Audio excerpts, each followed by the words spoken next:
Good morning everyone. उम्मीद है सभी लोग फिट एंड फाइन होंगे और बढ़िया तरीके से पढ़ाई कर रहे होंगे। एक टेस्ट मैंने कल इनसे डलवाया था महाजनपद का टॉपिक मैंने बहुत अच्छे ढंग से डिटेल से पढ़ाया था और कहा था नोट्स बना लेना, क्योंकि बहुत सारी चीज़ें टाइम के साथ बीतने पे हम लोग भूल जाते हैं। अगर नोट्स हों तो बीच बीच में कभी कभी रिवाइज करते रहते हैं। आज जो टॉपिक कराऊंगी, पिछले हफ्ते वो टॉपिक अधूरा रह गया था, महात्मा बुद्ध का। कैसे एक बच्चा जिसका जन्म हुआ था आम के एक बाग में और जिनकी माँ महज 7 दिन बाद ही एक्सपायर हो गई, जिनका लालन पालन पोषण किया उनकी मौसी ने या विमाता ने, जिनका नाम था क्या नाम था, प्रजापति, गौतमी पुत्र कहलाते ना ये, क्योंकि गौतमी इनकी मौसी का नाम था। और यही मौसी लेटर स्टेज में जाके इनके महिलाओं की एंट्री जब हुई इनके बौद्ध संघ में, तो पहली भिक्षुणी बनी थी। फिर इनकी वाइफ और फिर बहुत सारी महिलाएं इसमें शामिल हुई थी।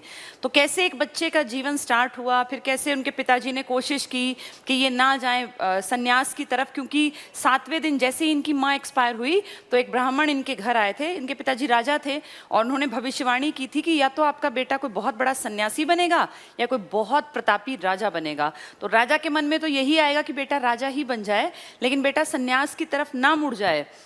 एक चिंता उनको सताने लगी और उसी चिंता के चलते उन्होंने एक बड़ा सा राजमहल नया बनवाया जो सब सुख सुविधाओं से परिपूर्ण रखा। सिर्फ जवान आदमी देखने में, वहाँ कोई बुढ़े या बीमार लोग थे ही नहीं।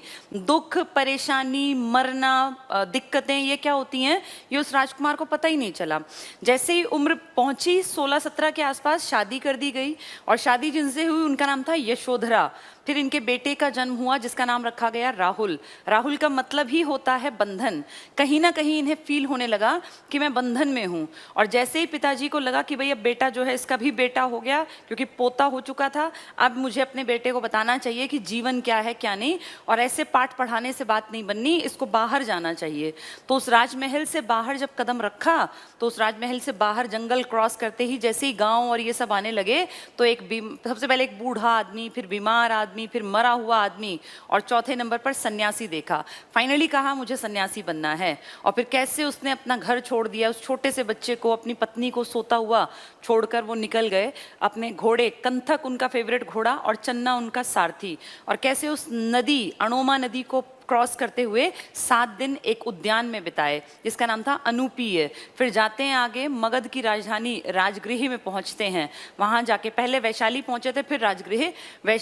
राजगृह में बिंबिसार ने कहा भाई तुम तो अच्छे घर के लगते हो और कहीं गलती से घर से रास्ता भटक गए हो, भाई पिताजी से कुछ कहा सुनी हो गई तो मैं खुद बात करूंगा, मना कर दिया और आगे बढ़ते गए। टीचर्स मिलते गए, आलार कलाम, रामचंद्र, कई मैंने आपको नाम बताए थे, 2 मेन, रामपुत्र भी यही कहलाते हैं।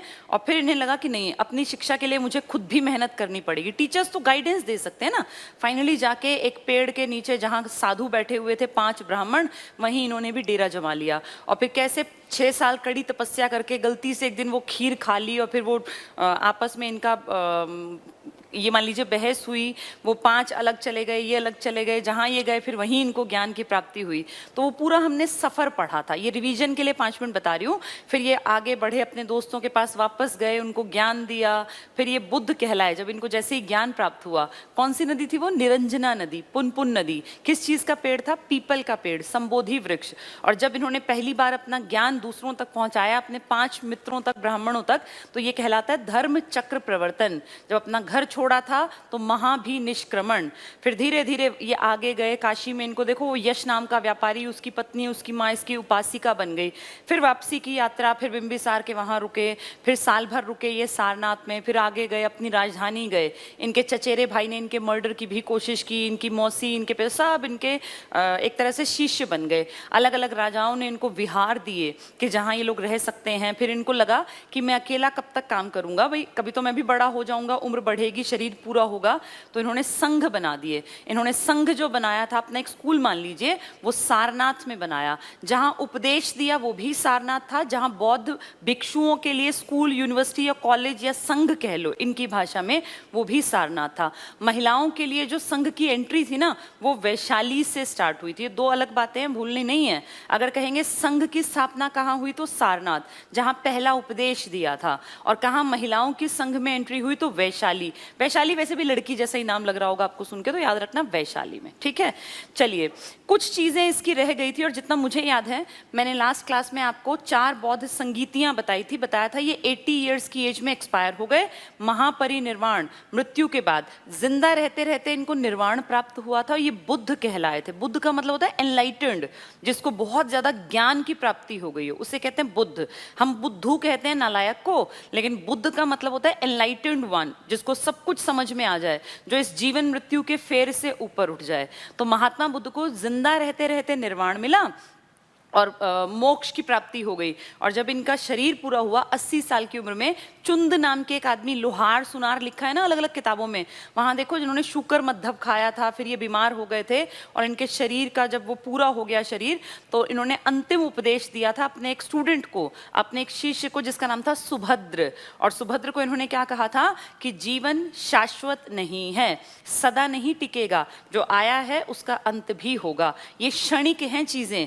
किसी का ये क्षण 80 साल काट जाते हैं, किसी के 60, किसी के 10 साल, किसी के 5 साल, यानी आपकी लाइफ जो है ना, अगर वो आया है तो वो खत्म भी होगा। इन्होंने 4 आर्य सत्य दिए थे, फिर उस 4 में थे 2 पॉजिटिव 2 नेगेटिव। दुख है, दुख का कारण है, नेगेटिव बातें थी, लेकिन उसको दूर करने का तरीका था और अष्टांगिक मार्ग था, निरोध और अष्टांगिक मार्ग, ये थे पॉजिटिव अप्रोच। तो इसलिए ये मध्यम मार्गी कहलाते हैं। इन्होंने बहुत अच्छी अच्छी बातों में कहा था, हमेशा सच बोलना चाहिए, कभी भी हिंसा नहीं करनी चाहिए, चोरी नहीं करनी चाहिए, संग्रह नहीं करना चाहिए। ये नाम अगर आपको याद हो, सत्य, अहिंसा, अस्तेय, अपरिग्रह और ब्रह्मचर्य, ये 5 बातें थी बेसिक, पंचशील सिद्धांत है ये। इसके बाद 10 बातें थी उनके लिए जो इनके स्कूल में एंट्री लेते थे। इनका स्कूल कौन सा? संघ, जो कहाँ बनाया था? सारनाथ में, ठीक है।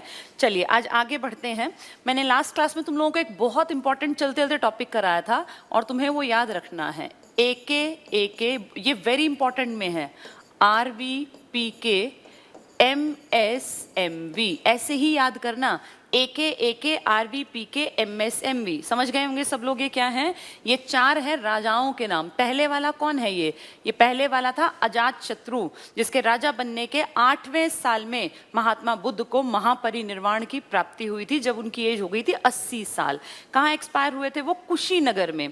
कुशीनगर किसकी राजधानी थी? मल्ल लोगों की। तभी उनके शरीर के जो उनकी अस्थियां बची थी ना, इसके 8 हिस्से हुए थे, उनमें से एक हिस्सा मल्ल ने भी लिया कि भाई इतने महापुरुष हमारे यहाँ पे इन्होंने अपना शरीर पूरा किया, तो हम भी इसके अधिकारी हैं। तो अजात शत्रु के टाइम में इनके लिए बौद्ध महासंगीति पहली रखी गई थी। ये जब एक्सपायर हुए तुरंत ही 483 ईसा पूर्व में, फिर 100 साल बाद, फिर 250 या 251 ईसा पूर्व में, और ये थी पहली शताब्दी में। अकेली AD की है, बाकी सब बिफोर क्राइस्ट की हैं। पहली, दूसरी, तीसरी, सिर्फ एक संगीति है जो AD में हुई है। 483, 383, 250 और पहली। ये अजात शत्रु काला अशोक, शिशुनाग का बेटा, जो इतना काला था कि उसका नाम ही काकवर्ण है, कौवे जैसे रंग का। ये अशोक है जो मैंने अभी नहीं पढ़ाया है, क्योंकि मौर्यों में पढ़ेंगे अशोक। और इसके बाद आएगा कनिष्क, जो मौर्योत्तर काल में पढ़ाया जाएगा, ठीक है। इसके बाद है RVPK, ये जगह हैं।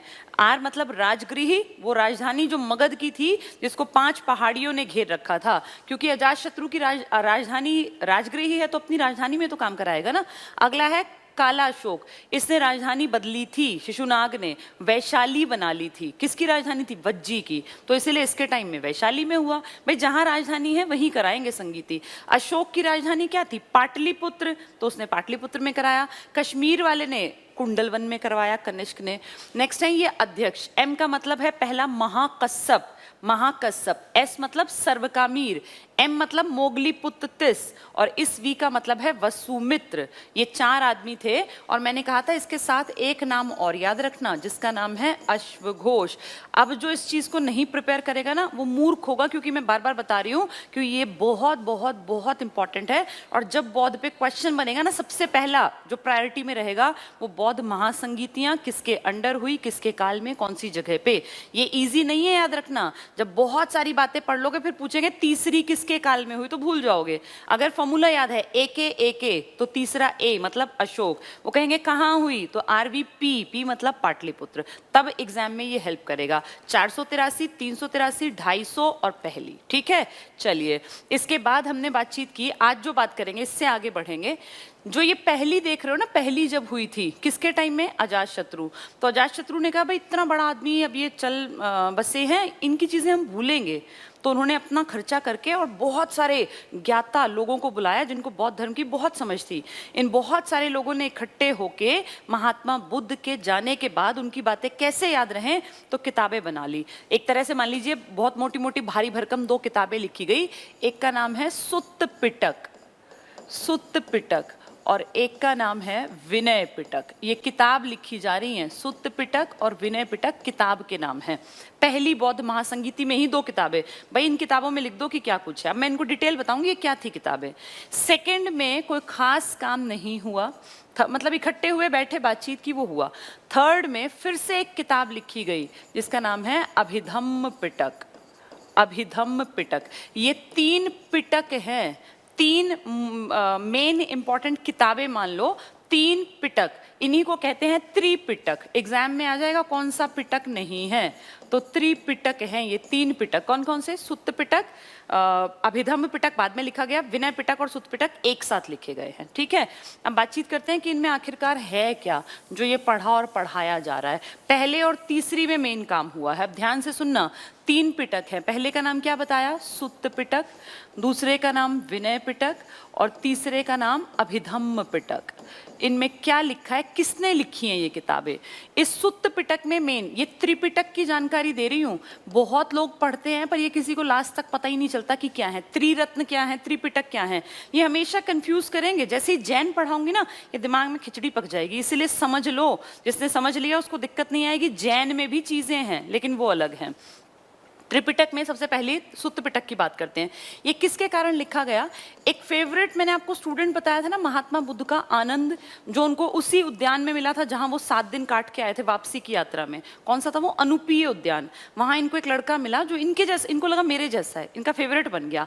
आनंद ने हेल्प की है ये किताब लिखने में। इसमें है क्या, इसमें महात्मा बुद्ध के जो उपदेश है ना, महात्मा बुद्ध ने जो कहा, उन्होंने जो महात्मा बुद्ध ने शिक्षाएं दी।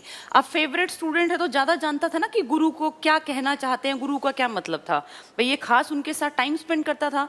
तो महात्मा बुद्ध के जो उपदेश हैं, जो शिक्षाएं हैं, ये सब एक किताब में हैं। जो बौद्ध ने चाहा वैसी एक किताब बना दी, नाम रख दिया सुत्त पिटक। किसकी मदद ली गई है, आनंद की, क्योंकि यही उनका फेवरेट स्टूडेंट था, ज्यादा क्लोज में था। दूसरी है विनय पिटक, इसमें हेल्प की उनके एक स्टूडेंट ने जिसका नाम है उपाली। ये उपाली स्टूडेंट एज सच उनके टाइम का नहीं है, लेटर स्टेज में है। उपाली जो है मतलब ऐसा नहीं कि इसने देखा नहीं, ये उन्हीं के साथ था, लेकिन उपाली का उतना बड़ा नाम नहीं है जितना आनंद का। तो आनंद ने मेन काम किया महात्मा बुद्ध की शिक्षा और उपदेश के ऊपर। उपाली ने कहा कि बौद्ध धर्म में क्या मान्यताएं हैं, मान्यताएं, भाई क्या कुछ करना चाहिए ईश्वर को लेकर, शरीर को लेकर, या आत्मा को लेकर, पुनर्जन्म को लेकर, इस तरह की सारी बातें लिखी हुई हैं विनय पिटक में। इसमें नियम भी लिखे हैं, बुद्ध संघ में अगर तुम्हें आना है तो कौन से नियम मानने हैं। मैंने एक दिन शायद आपके सामने जिक्र किया था कि कोई भी बीमार आदमी, ऋणी आदमी, सैनिक है, चोरी करने वाला, महिलाएं हैं या अपंग व्यक्ति है, इनकी एंट्री नहीं थी महात्मा बुद्ध के स्कूल में या उनके संघ में। न महिलाएं एंटर कर सकती थी, ऋण लेने वाला, नहीं कोई अपंग व्यक्ति, नहीं कोई चोरी करने वाला, नहीं कोई सैनिक या जिसने गलत काम किया हो, ऐसे लोगों की एंट्री उस स्कूल में नहीं थी। उस स्कूल में, उस संघ में एंट्री की एज थी 15 साल।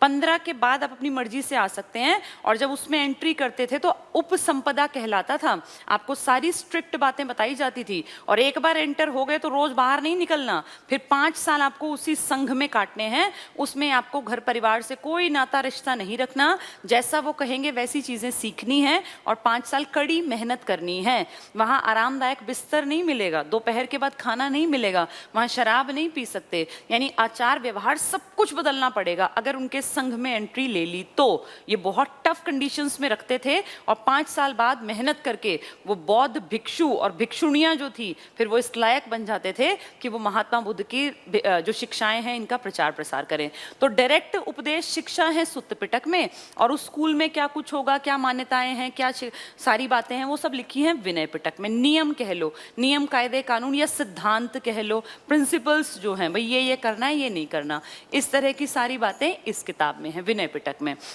ये दोनों इकट्ठी लिखी गई हैं, बिंबिसार के बेटे अजातशत्रु के टाइम में लिखी गई हैं। तीसरा है अभिधम्म पिटक, ये थर्ड स्टेज में जब तीसरी महासंगीति हुई ना, ए मतलब अशोक के टाइम में, पी मतलब पाटलिपुत्र के स्थान पर, तब यहाँ पे अभिधम्म पिटक लिखा गया। ये क्या है, ध्यान से सुनो। इसके ऊपर काम किसने किया है? इसके ऊपर काम किया है जो थर्ड बौद्ध महासंगीति का हेड था, MSMV, एम मतलब मोगली पुत्र तिस, इसी से याद रखना, उस थर्ड वाले ने ही इसके ऊपर काम किया। क्योंकि अब महात्मा बुद्ध को गए बहुत दिन बीत गए, वो तो 483 में चले गए ना, ये 250 ईसा पूर्व में हो रही है, यानी लगभग 150 साल बाद, 150-200 साल बाद। तो अब मोगली पुत्र तिस के कारण इसके ऊपर काम हुआ, और इसमें महात्मा बुद्ध के जो धर्म है इसका दार्शनिक यूज क्या है, फिलोसफिकल, इसको कह दो क्वेश्चन आंसर्स फॉर्म में है। क्वेश्चन कर रहा है कोई, फिर उसका आंसर, जैसे हमारी गीता है ना, गीता में कहते हैं हर प्रश्न का उत्तर है, गीता भी तो क्वेश्चन आंसर्स हैं भाई। जब अर्जुन को समझ में नहीं आया कि मुझे युद्ध क्यों करना है, कैसे करना है, क्या मैं ठीक कर रहा हूँ, क्या मैं गलत, तो वो क्वेश्चन करता गया, और फिर श्री कृष्ण भगवान उनको जो है वो बातें बताते गए। तो कहते हैं कि दुनिया के जितने प्रश्न हैं उन सबके उत्तर गीता में मिलेंगे। ऐसे ये भी प्रश्न उत्तर है, प्रश्न उत्तर में आपकी सारी चीजें क्लियर हो सकती हैं। अब महात्मा बुद्ध खुद तो बैठे नहीं है बताने के लिए, तो क्वेश्चन आंसर्स फॉर्म में कर दी थर्ड किताब। पहली किताब में खास स्टूडेंट ने वो क्या सोचते थे वो सब लिखवा दिया, दूसरी में लिख दिया क्या नियम है इनके स्कूल की एंट्री के, भाई ये तो चलेगा लेकिन नियम तो चलेंगे ना। थर्ड में क्वेश्चन आंसर्स फॉर्म में, पहली में हेल्प की है फेवरेट स्टूडेंट आनंद ने, दूसरे में हेल्प की है उपाली, इकट्ठे लिखे गए हैं ये वाले, और तीसरे में हेल्प की है तिस ने, जो कि तीसरी बौद्ध महासंगीति का मुखिया भी है। तो मुखिया ने अपने अंडर रह के काम करवाया। उम्मीद करती हूँ ये बातें समझ में आ गई होंगी। इस टॉपिक को कहते हैं, इसमें कंटेंट क्या है, पेपर में आ जाएगा कि किस पिटक में कौन सा कंटेंट है, क्या लिखा है, तो तुम्हें पता हो। पहले वाले में लिखा है बौद्ध धर्म में बौद्ध महात्मा बुद्ध क्या थे, वो क्या सोचते थे, क्या उनकी शिक्षा थी। दूसरे में लिखा है उनके स्कूल में एंट्री लेनी है तो क्या कुछ करना है, उनके सिद्धांत क्या है, नियम क्या है, इसमें नियम सिद्धांत। तीसरे में क्वेश्चन आंसर्स, पहले में आनंद, दूसरे में उपाली, और तीसरे में मोगलीपुत्र तिस। बहुत बहुत इंपॉर्टेंट है, इसलिए समझा दिया। ये अभी यहाँ से नोट डाउन मत करना, ये स्लाइड्स मैंने पहले लिख रखी हैं, तुम्हें लास्ट में रिवाइज करा दूंगी, ठीक है। चलिए, अब इसके बाद आएगा त्रिपिटक के बाद त्रिरत्न, तीन इंपॉर्टेंट, बहुत इंपॉर्टेंट रत्न। आप जानते हैं ना कीमती आभूषण होते हैं, तो तीन बहुत कीमती चीजें क्या हैं बौद्ध धर्म की, जिनके बिना इसका अस्तित्व ना चल पाता। तो त्रिरत्न याद कर लो। BDS, जो हमारे यहाँ डॉक्टर्स दांतों के ऊपर पढ़ाई लिखाई करते हैं, वो BDS की स्ट्रीम होती है ना, जैसे MBBS है ऐसे BDS होता है। ये BDS हमारे काम आएगा त्रिरत्न में। कैसे? B का मतलब है बुद्ध, D का मतलब है संघ, और एक D का मतलब था अभी धम्म, एक्चुअली BDS में दिमाग चला गया है। S मतलब है संघ। चलिए, अब इनको ध्यान से सुन लो, तीनों में से तुम्हें समझ में आ जाएंगे, मैंने बता रखे हैं। बुद्ध का मतलब एनलाइटेंड, जिसको सब कुछ समझ में आ जाए, सारी बातें, तो एनलाइटेंड बहुत बार एग्जाम में आ जाता है। एनलाइटेंड, जिसको ये समझ में आ जाए लाइफ क्या है, क्यों है, कैसे है, क्यों खराब है, क्यों अच्छी है, यानी हर चीज के जिसको उत्तर पता चल जाए ना, जिसके मन में संशय ना रहे जीवन को लेकर, मरने को लेकर, मोक्ष को लेकर, आत्मा को, परमात्मा को, तो उसे हम कहते हैं ये एनलाइटेंड व्यक्ति है। तो महात्मा बुद्ध तभी तो बुद्ध कहलाए जब उनको सारा ज्ञान मिला। धम्म आप जानते हैं व्यवहार मेन चीज होती है। हम सब लोगों को मानवता के ऊपर काम करना चाहिए। जैसे महात्मा बुद्ध क्या कहते थे कि ईश्वर को मत मानो, अनिश्वरवादी थे। ये कहते थे कुछ नहीं है ईश्वर, तुम अच्छे बनो, लोगों की अच्छाई करो, मानवता के लिए काम करो, भगवान अपने आप तुम्हारा साथ देगा, भगवान है ही नहीं। जब तुम अच्छा करोगे ना तो तुम्हारे साथ अपने आप ही अच्छा होगा। तो ये व्यवहार और मानवता की बातें करने वाली जो चीजें सिखाती थी, ये धम्म में थी। धम्म को बिहेवियर से याद कर लेना। संघ का मतलब है, एक तरह से अपनी भाषा में कहें तो इनका स्कूल। संघ वो जगह है जहां ये लोग जो एंट्री करता था, एंट्री को क्या बोलते थे? उपसंपदा। संघ की एंट्री बहुत टफ, 10 बातें बताया, 10 शील सिद्धांत तुम्हें मैंने एक दिन बताया था पिछली क्लास में कि क्या क्या करना है। और 5 साल यहाँ एंट्री की एज थी 15 साल, कम से कम 15। अगर 15 से कम में किसी को आना है ना, तो जो उनके घर में सबसे बड़ा है उसकी परमिशन लेके आना पड़ता था, जैसे भाई या पिता की परमिशन, बच्चे को नहीं लेते थे। इसके बाद 5 साल यहाँ शिक्षा दीक्षा होती थी, तो उम्र कम से कम कितनी हो गई, 20 साल। ये कहलाते थे बौद्ध भिक्षु।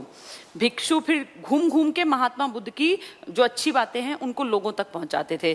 तो कम से कम एंट्री की एज 15 साल है, 5 साल की शिक्षा दीक्षा है। ये सारी चीजें इंपॉर्टेंट हैं। संघ में पहले सिर्फ आदमियों की एंट्री थी, लड़कों की एंट्री थी, और संघ की स्थापना हुई थी सारनाथ में। सारनाथ वो जगह है जहां महात्मा बुद्ध ने पहली बार उपदेश दिया था 5 ब्राह्मणों को। तो सारनाथ, जहां महात्मा बुद्ध को ज्ञान मिला वो थी बोध गया, जहां 6 साल तपस्या की वो थी उरुवेला। सारनाथ में बौद्ध संघ की स्टार्टिंग हुई। लेकिन अगर पूछे कि महिलाओं की एंट्री कहां से हुई, तो सारनाथ नहीं आएगा, वैशाली टिक्करना जो वज्जी की राजधानी थी। ठीक है, ये 2 अलग अलग बातें बहुत लोगों की समझ में लास्ट तक नहीं आएंगी। त्रिरत्न आ जाए तो BDS, बुद्ध धम्म संघ। बुद्ध एनलाइटेंड, धम्म मतलब धर्म की बातें, मानवता की बातें, अच्छा व्यवहार, और संघ इनका स्कूल है जिसमें कि एंट्री के नियम कायदे बहुत ज्यादा टफ थे। तो ये है त्रिरत्न। त्रिपिटक बता दिया, त्रिरत्न बता दिया। महात्मा बुद्ध का जो ये सब कुछ चल रहा है ना, इन सबको अब टेब्यूलर फॉर्म में भी बता दूंगी। जब चौथी बौद्ध महासंगीति हुई, कहाँ हुई थी वो, AKAK यानी कुंडलवन में, RVPK कश्मीर में, कनिष्क के टाइम पर। और उसका हेड कौन था जो लास्ट में आया था, जिसका नाम था, मैंने 2 नाम बताए थे आपको, एक अश्वघोष, याद रखना, अश्वघोष, और एक क्या बताया था, MSMV वसुमित्र। ये 2 आदमी हैं, ये अध्यक्ष है, ये उपाध्यक्ष है। चौथी का मैं जिक्र क्यों कर रही हूं बता दूं, क्योंकि इसमें ना ये धर्म 2 हिस्सों में बट गया। एक को नाम दिया हीनयान और एक को नाम दिया महायान। ये बहुत बहुत इंपॉर्टेंट है। पीछे HSSC ने 3 पॉइंट लिख के कहा था कि इनमें से कौन सा ठीक है कौन सा गलत, मतलब 4 पॉइंट लिख के। तो अब जिसको नहीं पता ना डिटेल, वो फंस जाएगा। ये है क्या जानो। महात्मा बुद्ध के एक्सपायर होने के बाद इनकी बौद्ध संगीतियां होती थी। 3 ईसा पूर्व में हुई, 1 ईस्वी में, कनिष्क के टाइम। कनिष्क बहुत बड़ा राजा था, रेशम मार्ग पर उसका अधिकार था, 3 रेशम मार्ग थे, तीनों पे उसका आधिपत्य था। तो कनिष्क के टाइम में जब चौथी बौद्ध महासंगीति हुई ना, तो इसमें डिस्प्यूट हो गया, आपस में जिरह बहस छिड़ गई उस महासंगीति में ही। और फिर कहा कि भाई तुम अलग हम अलग, काम का बंटवारा, भाई तुम अलग ढंग से काम कर रहे हो, हम अलग अलग अपने इसका प्रचार प्रसार करेंगे। अंतर क्या आया देखना, हीनयान वाले जो थे ना, ये मानते थे कि महात्मा बुद्ध एक परम पुरुष है, मनुष्य है, परम पुरुष है, ये कोई भगवान नहीं है। तो महायान वालों ने कहा नहीं, तुम्हें नहीं पता, ये भगवान थे। इन्होंने उनको भगवान का दर्जा दे दिया। इन्होंने कहा वो मनुष्य है, बस मनुष्य अच्छा था इसलिए वो फेमस हो गया। इन लोगों ने कहा, हीनयान वालों ने, कि हम मूर्ति पूजा बिल्कुल नहीं करेंगे, क्योंकि वो इंसान था, उसने खुद ही कहा था कि मूर्तियों की पूजा नहीं करनी चाहिए। इन्होंने कहा हमारे लिए तो भगवान था वो, और भगवान अपने आप थोड़ी कहेगा कि भगवान हूं मैं, इसलिए इन्होंने कहा हम तो मूर्तियां बनाएंगे और मूर्ति पूजा करेंगे। आज तक जो आप मूर्तियां देख रहे हैं ना, वो महायान शाखा की देन है। हीनयान ने तो मूर्ति बनाई ही नहीं, इन्होंने तो उसको इंसान माना। इन लोगों ने कहा कि हम लोग शाकाहारी, ये मेनली जो थे ना, ये शाकाहारी थे, शाकाहारी नहीं, सॉरी, मांसाहारी, ये हीन है ना, मांसाहारी। ये शाकाहारी भी हैं और मांसाहारी भी। ये पॉइंट वैसे उतना इंपॉर्टेंट नहीं है, क्योंकि ये तो किसी के ऊपर भी लागू हो सकता है। ये बातें ज्यादा ध्यान रखना कि ये मनुष्य मानते थे, वो भगवान। ये हीनयान जो है ना, ये रूढ़ीवादी हैं, पुरानी सोच वाले रूढ़ीवादी।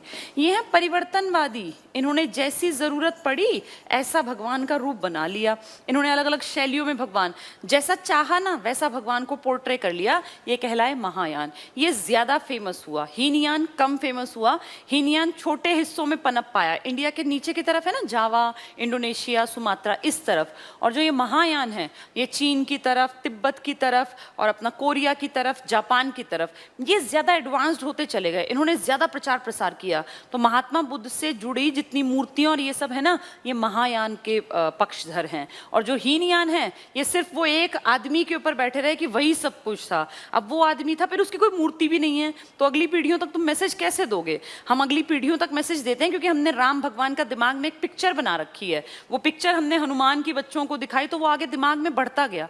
आज भी बच्चे जानते हैं कि हनुमान जो थे उनके फोटो में वो संजीवनी बूटी के लिए पहाड़ उठा लाए, क्योंकि दिमाग में एक पिक्चर है।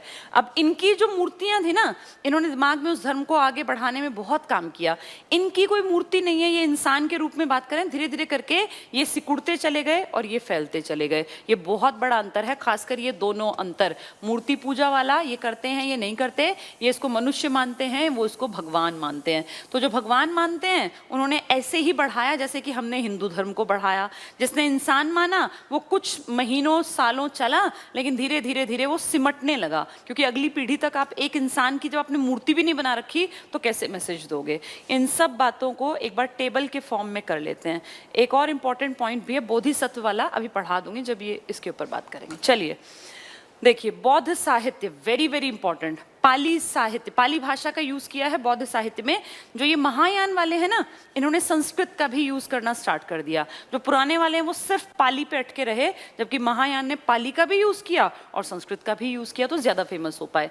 बौद्ध साहित्य 3 किताबों में लिखा हुआ है, त्रिपिटक, 3 किताबें। 2 किताबें पहली संगीति में लिख दी और तीसरी किताब तीसरी में ही लिखी। चौथी में इस धर्म का 2 भागों में डिवीजन हुआ, महायान और हीनयान। चलिए आगे देखते हैं। तो सुत्त पिटक, विनय पिटक, अभिधम्म पिटक। पूछेंगे कौन सी भाषा? पाली भाषा। भाषा बहुत इंपॉर्टेंट है, बहुत बार एग्जाम में देखी जाती है ये, ठीक है। नेक्स्ट है, सुत्त पिटक के बारे में किसने बात की है? आनंद ने, फेवरेट शिष्य था। विनय पिटक के बारे में उपाली ने, और अभिधम्म पिटक के बारे में मोगली पुत्र तिस्स ने। ये वही तिस्स है जो इसका हेड भी है, और यही क्वेश्चन आंसर्स की फॉर्म में इस तीसरी किताब को लिखवाएगा। सुत्त पिटक में महात्मा बुद्ध के उपदेश और शिक्षाएं हैं, क्योंकि क्लोज में रहता था ये, तो उनको करीब से जानता था, तो उनकी शिक्षा दीक्षा क्या थी, उपदेश, वो सब बता दिए। इस किताब में बौद्ध संघ के नियम हैं। संघ बताया ना मैंने, स्कूल, भाई किस एज में एंट्री, कितने साल रहना है, कैसे वापस नहीं भाग सकते, ये नियम, कायदे, कानून, सिद्धांत, बड़ी बड़ी बातें, प्रिंसिपल्स, ये सारे हैं विनय पिटक में। इसमें है महात्मा बुद्ध की पर्सनल बातें, क्योंकि उनके फेवरेट स्टूडेंट ने बताई। इसमें है उनके स्कूल की एंट्री, उनके नियम क्या हैं बौद्ध धर्म के, क्या उनकी मान्यताएं हैं। और तीसरा जो कि लिखवाया है मोगली पुत्र तिस्स के कारण, इसमें है दार्शनिक पक्ष, फिलोसॉफिकल, क्वेश्चन आंसर्स फॉर्म में है। जैसे गीता है, इस टाइप से क्वेश्चन आंसर्स पेपर में आ जाएगा। कौन सा पिटक? प्रश्न उत्तर के उसमें लिखा गया है, तो अभिधम्म पिटक। उम्मीद है याद हो गया होगा। आनंद, उपाली, तिस्स। पहले में शिक्षाएं, वो खुद क्या कहते थे, उपदेश। दूसरे में संघ की एंट्री, नियम, कायदे, कानून, सिद्धांत। तीसरे में दार्शनिक है, क्वेश्चन आंसर्स के फॉर्म में है। सेकंड देखो क्या कहते हैं, त्रिरत्न। 3 रत्न क्या है? BDS, बुद्ध, धम्म, संघ। बुद्ध मतलब एनलाइटेड, धम्म मतलब मानवता के लिए काम करो, एक तरह से धर्म का पर्याय मान लो, और संघ मतलब स्कूल। तो देखो BDS, बुद्ध, धम्म, संघ।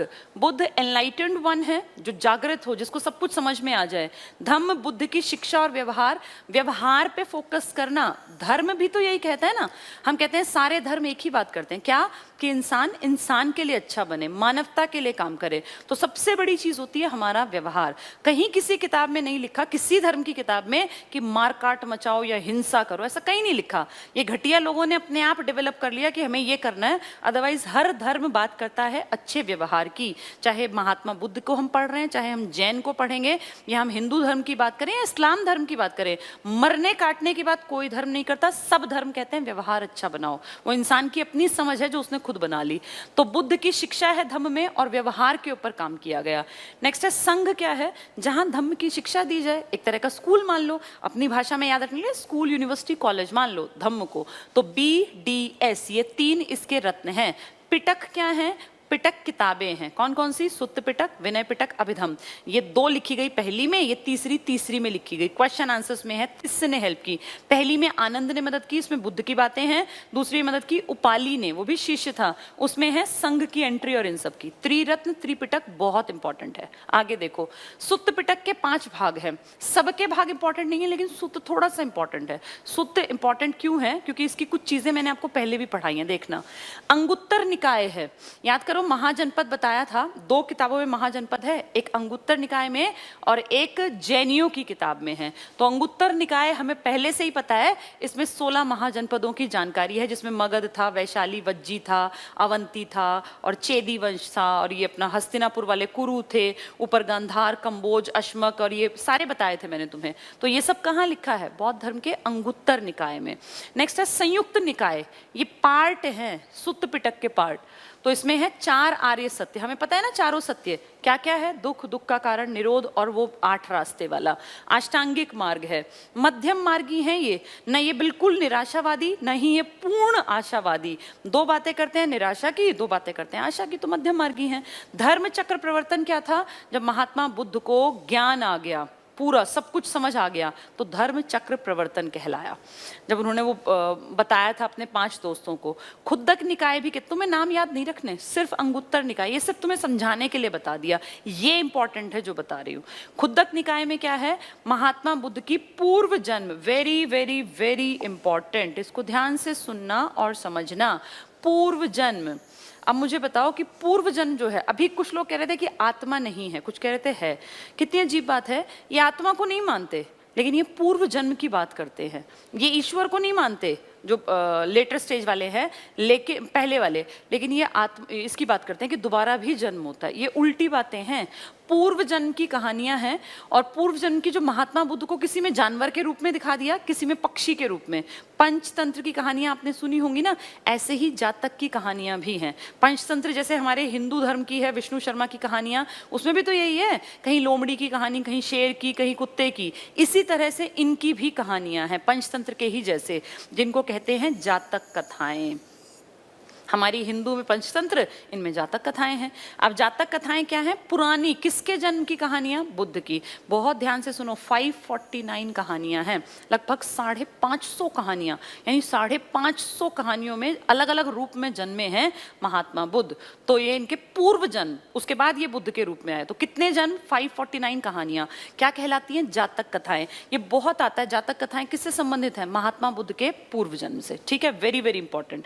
दीर्घ निकाय में महात्मा बुद्ध के बड़े उद्देश्य क्या हैं? जैसे उनका उद्देश्य सिर्फ अपना जीवन जीना नहीं था, उनका उद्देश्य था लोगों की सोच बदले, समझ बदले, समाज बदले। ये सब लिखा है दीर्घ निकाय में। और एक है मंजिम निकाय, कुछ मैटर इंपॉर्टेंट नहीं है, ये तुमसे कोई नहीं पूछने वाला, ये वाला तुमसे पूछा जाएगा अंगुत्तर निकाय, क्योंकि इसमें पहली बार महाजनपदों की रचना के बारे में है। एक था भगवती सूत्र जैनियों का, और एक है इनका बौद्ध का, जिसका नाम है अंगुत्तर निकाय। जातक कथाएं किसके पूर्व जन्म की हैं? महात्मा बुद्ध की। कितनी कहानियां? 549, लगभग 550। ठीक है, नेक्स्ट पे आते हैं। विभाजन कितने हिस्सों में बटा? वैसे इसके आगे भी विभाजन हुए, एक चलते साथ ही बता देती हूँ। एक वज्रयान है, बहुत लेट बटा, 6th सेंचुरी एडी में वज्रयान। जैसे इतना अच्छा धर्म है, इतनी अच्छी बातें कर रहा है, फिर खत्म क्यों हुआ? ऐसे कारणों से। वज्र जो ये है ना महायान हीनयान, इसी की लेटर स्टेज में बहुत बाद में आया वज्रयान। ये तो पहली शताब्दी में आए, वो 6ठी शताब्दी में, ईस्वी में। इसमें क्या कहा?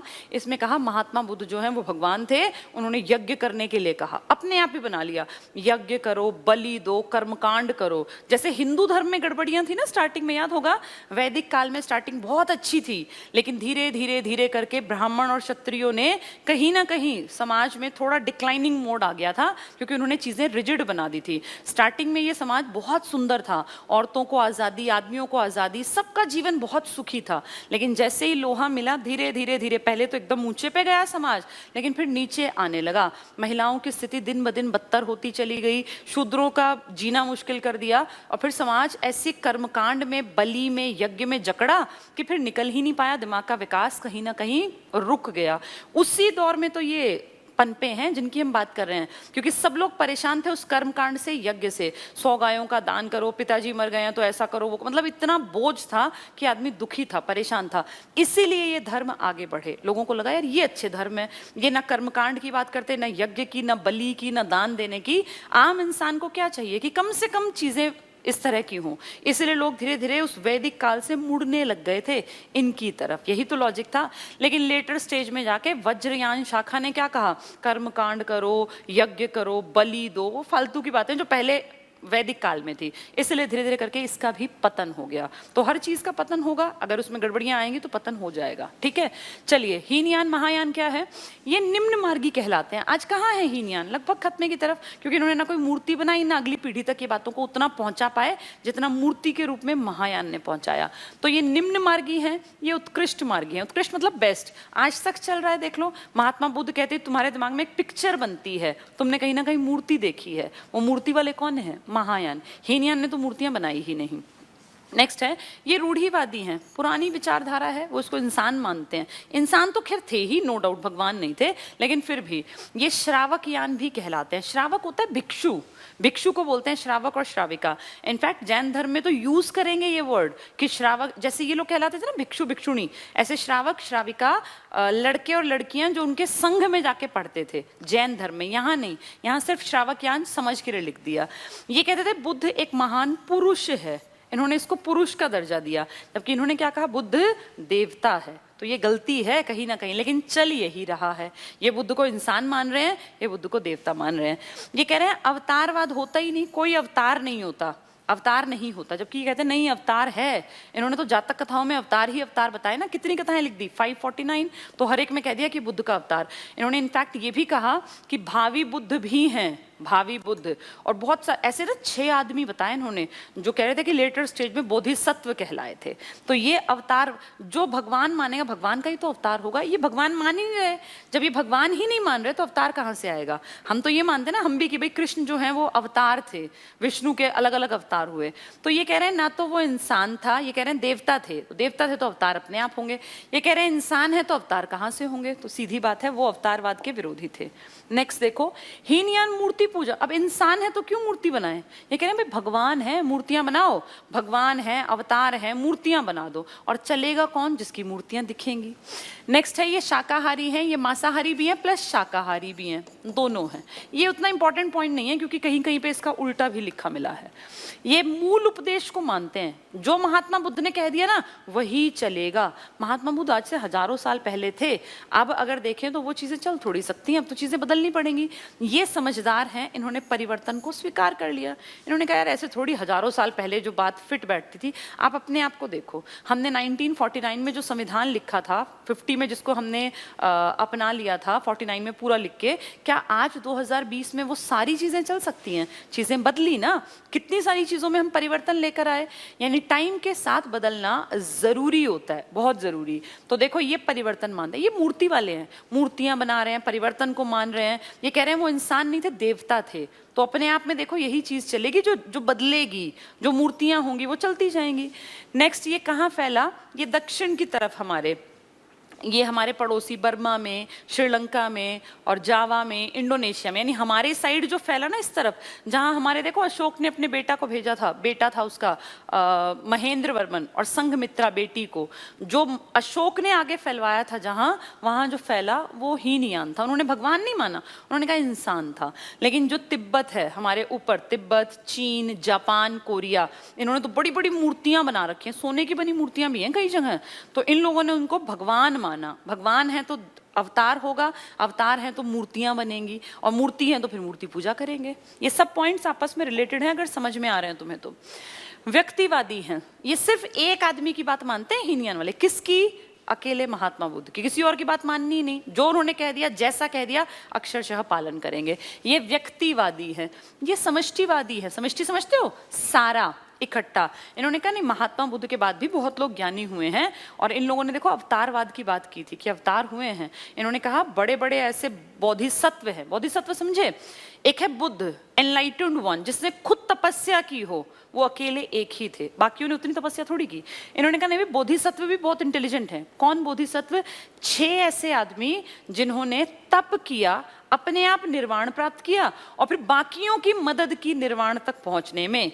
महात्मा बुद्ध ने किसी की मदद निर्वाण में नहीं की थी, ऐसा इनका मानना था। उन्होंने खुद मेहनत की, वो अरहत कहलाए, ज्ञानी कहलाए, बुद्ध कहलाए। उन्होंने खुद तपस्या की, खुद ही सारा ज्ञान लिया। इन्होंने कहा नहीं, बोधिसत्वों की भी पूजा करेंगे, जिन्होंने खुद तो ज्ञान लिया ही लिया, उन्होंने बाकियों की भी मदद की। बाकियों की जनता की मदद इन्होंने भी की थी, महात्मा बुद्ध ने, लेकिन इन्होंने उनको ऐसा ज्ञानी नहीं बनाया था जैसे वो खुद थे। तो देखो अंतर। ये कहते हैं आदर्श कौन है इनका? अरहत। अरहत कौन होता है? निर्वाण प्राप्त व्यक्ति, स्वयं तप किया हो अपने आप। तो ऐसा निर्वाण प्राप्त व्यक्ति तो एक ही मेन था ना, महात्मा बुद्ध। ये सिर्फ एक आदमी के पीछे हैं। ये क्या कहते हैं? देखो, इनका आदर्श है बोधिसत्व। कौन होते हैं बोधिसत्व? 6 बोधिसत्वों को बताऊंगी मैं। स्वयं मोक्ष प्राप्त कर लिया और दूसरों के कल्याण के लिए काम कर रहे हैं। तो ये एक आदमी के सारे प्रशंसक हैं। वो कहते हैं उस आदमी ने बहुत अच्छा किया, हम तो भगवान मानते हैं, लेकिन बोधिसत्व भी इंपॉर्टेंट हैं, जिन्होंने अपना मोक्ष प्राप्त करते बाकियों का भी कल्याण किया। तो ये एक व्यक्ति के साथ चलेंगे, वो समष्टिवादी हैं। ठीक है। इनकी भाषा कौन सी है? पाली। इनकी भाषा पाली भी और संस्कृत भी है। बदले हैं ना टाइम के अनुसार, वो तो बदले ही नहीं। वो तो जो महात्मा बुद्ध की भाषा वही भाषा रखेंगे। इन्होंने कहा भाई टाइम की जरूरत है, पाली और संस्कृत हम दोनों पे काम करेंगे। नेक्स्ट देखो, अभिधम्म पिटक। अभिधम्म पिटक याद है, अभी पढ़ाया था। तीसरे के टाइम लिखा गया, जिसका नाम क्या था? तिस। मोगली पुत्र तिस ने जिसमें मेन योगदान दिया। क्वेश्चन आंसर्स फॉर्म में है, दार्शनिक है। ये मानते हैं वो जो तीसरी किताब है ना, वो त्रिपिटक की कुंजी है। कुंजी में वैसे भी क्वेश्चन आंसर्स ही होते हैं, ऐसे याद कर लेना। तो पूछेंगे त्रिपिटक की कुंजी कौन सी है, तो तुम कहोगे अभिधम्म पिटक। किसकी मदद से लिखा गया? मोगली पुत्र तिस की मदद से। क्या है उसमें? तो उसमें लिखे हैं जी क्वेश्चन आंसर्स, दार्शनिक पक्ष है, फिलोसफिकल। यहाँ बौद्ध धर्म का, ये बौद्ध धर्म का लघु विश्वकोश, एक बौद्ध धर्म का विश्वकोश भी है, लघु विश्वकोश कहलाता है। कौन सा पिटक? अभिधम्म पिटक। किसके अनुसार? हीनयान के अनुसार। इधर आ जाओ, इन्होंने पाली का भी यूज किया और संस्कृत। चेंज करने वाले हैं ना, ये तो अक्षरशः जैसा कह दिया वही यूज करेंगे, पाली पे ही अटके रहे। ये पाली के साथ संस्कृत भी ले आए। अगर जनता संस्कृत समझती है, संस्कृत में लिख लो, क्या फर्क पड़ता है। महायान का जनक कौन है, जिसने ये मूर्ति और अवतार की बातें की? नागार्जुन या अश्वघोष। एक मिल जाए कोई सा, दोनों मिल गए तो अश्वघोष के साथ चले जाना। अश्वघोष कौन?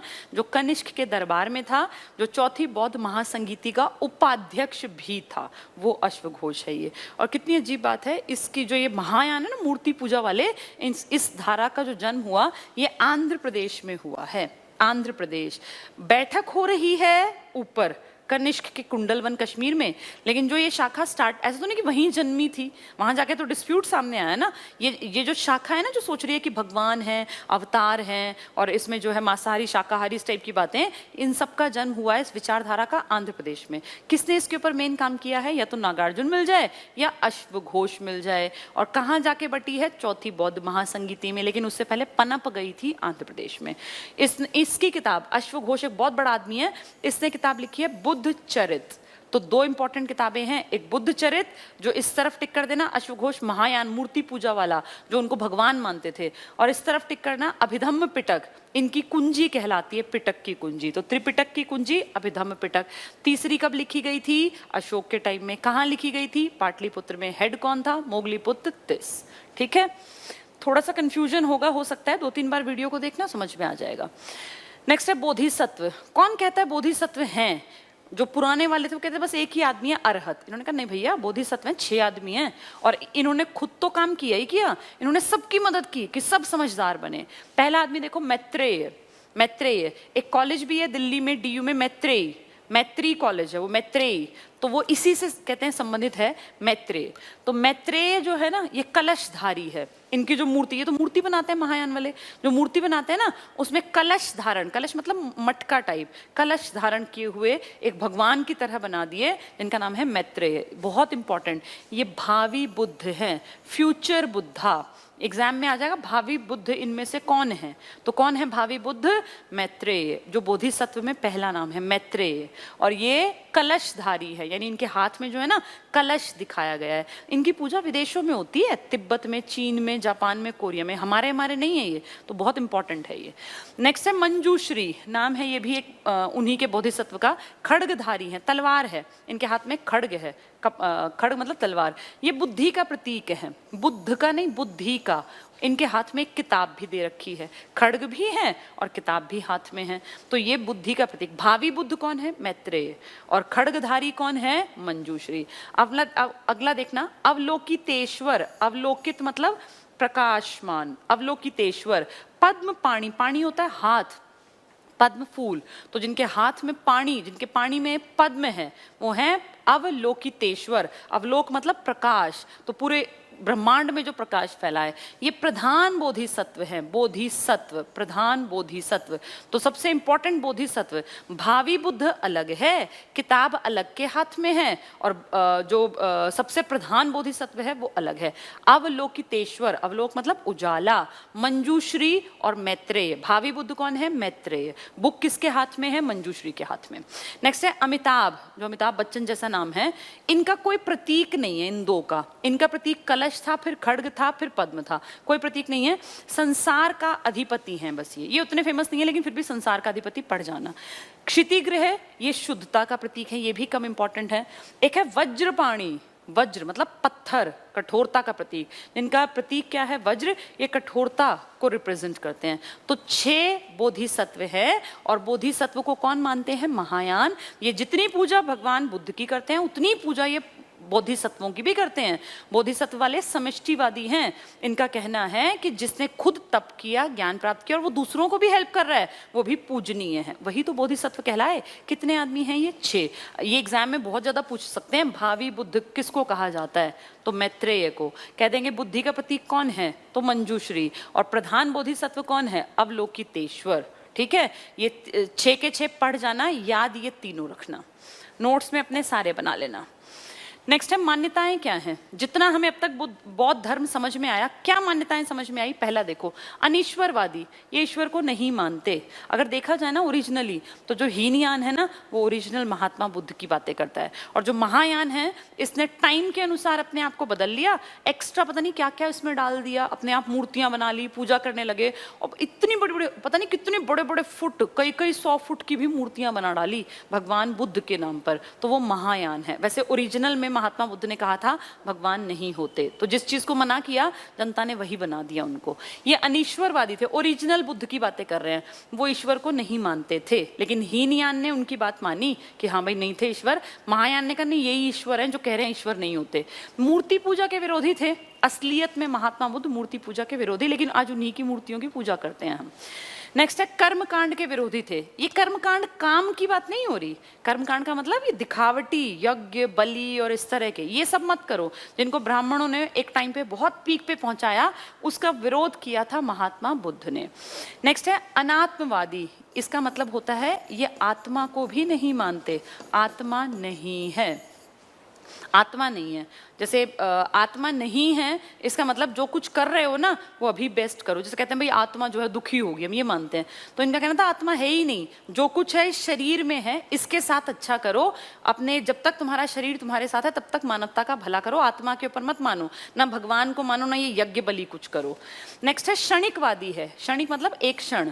तो इन्होंने कहा शरीर जो है ना ये शाश्वत नहीं है, आपको नहीं पता आप अब बैठे हैं कल क्या होगा। अब ये देखो कितने लोग, आज की अगर बात करें तो इस कोविड-19 में कितने लाखों लोग मारे गए। उन्होंने सोचा थोड़ी था 2020 की स्टार्टिंग में कि ऐसे मरेंगे, कितने लोग ऐसे मर गए। इस शरीर का किसी को नहीं पता, ये शाश्वत नहीं है, क्षणिक है, कभी भी चला जाएगा, किसी भी कारण से चला जाएगा।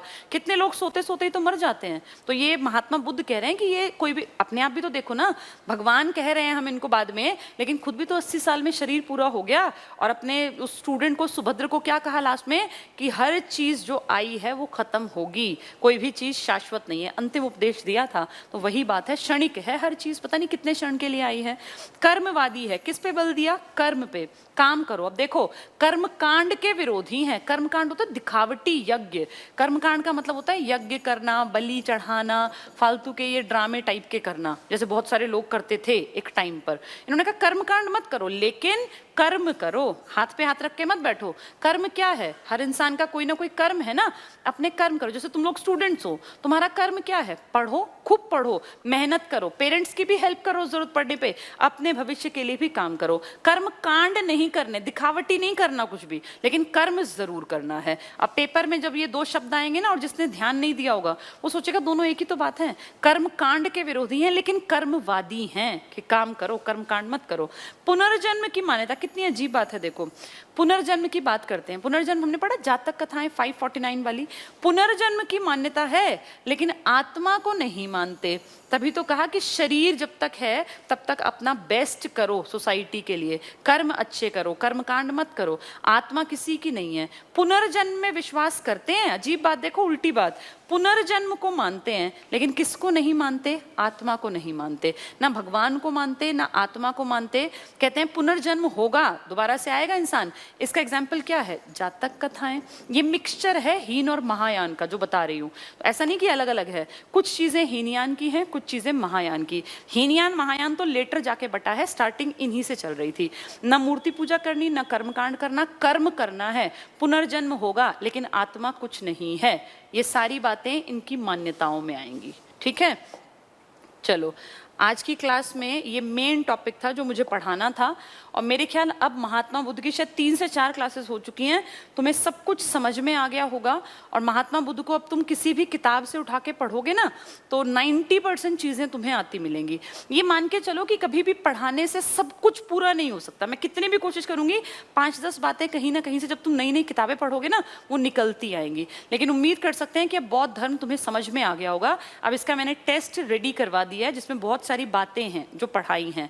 तो अब इसका टेस्ट में 1-2 दिन में, जब तक तुम ये नोट्स वगैरह बना लो, इसको 2-4 बार पढ़ लो, एक आधी किताब से तैयार कर लो, फिर इसका टेस्ट डलवा दूंगी। उस टेस्ट को करके देखना कि तुम कितना गेन कर पाए। मैंने एक टेस्ट सॉल्व करवाया था सैटरडे को, हड़प्पा काल वाला, हड़प्पा वाला। अब वैदिक वाला कराऊंगी, उसके बाद महात्मा बुद्ध वाला, महाजनपद वाला और महात्मा बुद्ध वाला। मैंने तुम्हें 4 इंपॉर्टेंट टॉपिक करा दिए हैं। सिंधु घाटी की सभ्यता हमारा कंप्लीट हो चुका है, इसी को हम हड़प्पा के नाम से भी बोल देते हैं।